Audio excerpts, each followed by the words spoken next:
visando enfatizar o princípio geral da conservação da energia, que diz: a energia não pode ser criada nem destruída, ela só pode ser transformada. Eu vou apresentar experimentos que mostram a transformação da energia, mas que não são transformações tão óbvias, não são transformações tão conhecidas assim no nosso cotidiano. Então vamos começar aqui com a seguinte situação. Eu tenho aqui uma barra de um material metálico e eu vou aquecer uma extremidade deste material. Então, uma vez que eu aqueço, uma vez que eu forneço energia térmica, o que é que vai acontecer? As moléculas desse material vão começar a se agitar e essa agitação vai ser transmitida de molécula para molécula até chegar aqui na outra extremidade. Só que, além dessa vibração que está sendo transmitida, ou seja, a transmissão de calor de molécula para molécula, existem elétrons livres que não estão presos a nenhum átomo em específico, já que eu tenho aqui um material condutor, e esses elétrons também ganham energia e tendem a migrar para essa região aqui. Ou seja, essa região vai ficar com excesso de elétrons e essa região aqui vai tender a ficar com falta de elétrons. E eu digo mais, essa energia térmica que eu estou dando pode também ser utilizada para libertar mais elétrons, ou seja, elétrons que estavam presos ao núcleo atômico, eles podem se libertar também vindo para essa região. E agora o que é que eu tenho? Eu tenho uma situação similar a uma pilha. Eu tenho aqui um polo negativo, tenho aqui um polo positivo. Ou seja, eu tenho energia elétrica acumulada aí nessas duas regiões. Agora, se eu pego um metal de um material diferente, ok? De um material aqui B, e ligo essas duas extremidades, o que é que eu percebo? Eu percebo um movimento de corrente elétrica. Ou seja, eu vou ter energia elétrica fluindo aí nesse circuito fechado. Se o efeito Seebeck já é algo curioso, imagine o efeito inverso, que nós chamamos de efeito Peltier. Eu tenho a mesma junção aqui de fios de materiais diferentes. O importante é que eu tenha materiais diferentes, condutores diferentes. E eu ligo uma pilha aqui, neste circuito. O que é que a gente percebe? Curioso, a gente vai perceber o quê? Uma corrente elétrica atravessando esse material, ou seja, energia elétrica fluindo. E aí, por conta da circulação desta corrente elétrica, desta energia elétrica, o que é que a gente observa? Nessa junção aqui, eu vou ter uma redução de temperatura e nessa região aqui eu vou ter um aumento de temperatura. Ou seja, a gente observa que nestas duas junções eu vou ter temperaturas diferentes. Como assim, Marivaldo? T2 maior que T1. Então, resumindo, pego dois condutores de materiais diferentes. Vou unir esses condutores. Este é o condutor A, este é o condutor B. Se eu imponho uma diferença de temperatura entre as emendas desses condutores, o que é que eu percebo? A geração de uma corrente elétrica neste circuito fechado.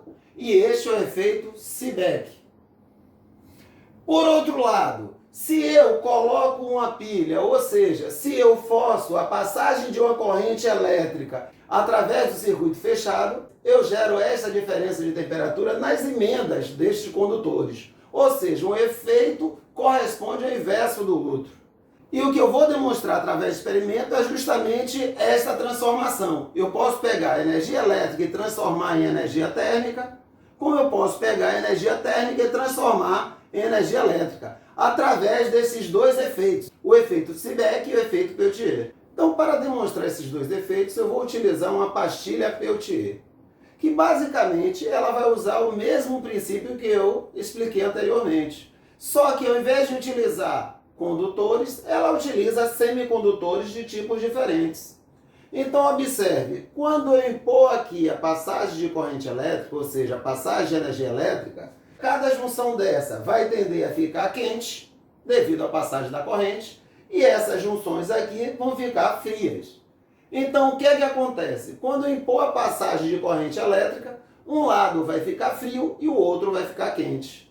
E no experimento seguinte, eu vou simplesmente fazer o seguinte. Eu vou colocar aqui uma fonte com a temperatura baixa, ou seja, água com gelo, e deste lado aqui eu vou colocar água quente.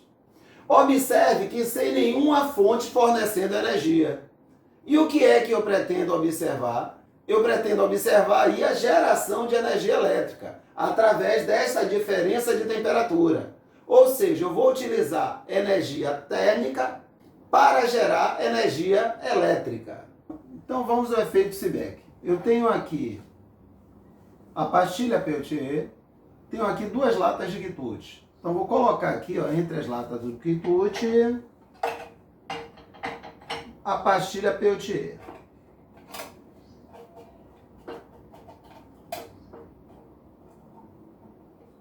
Ok? De um lado, vou colocar água gelada.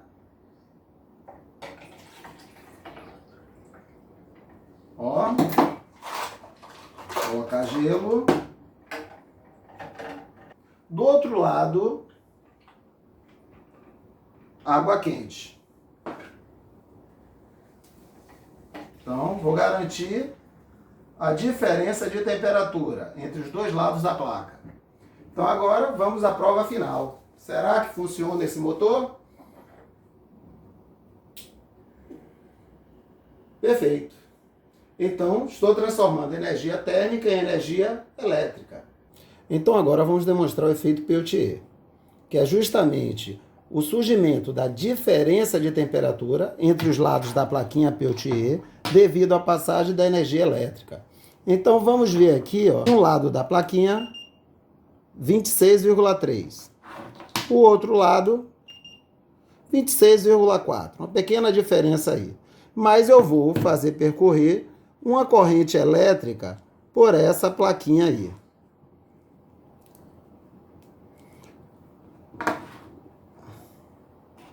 Vamos ver o que é que vai acontecer? Deixando um tempinho aqui, ó. Esse lado já baixou a temperatura, 22,9. Vamos ver o outro lado. 30. Ou seja, já estabeleceu uma diferença de temperatura razoável. Essa pastilha é muito utilizada em bebedouros.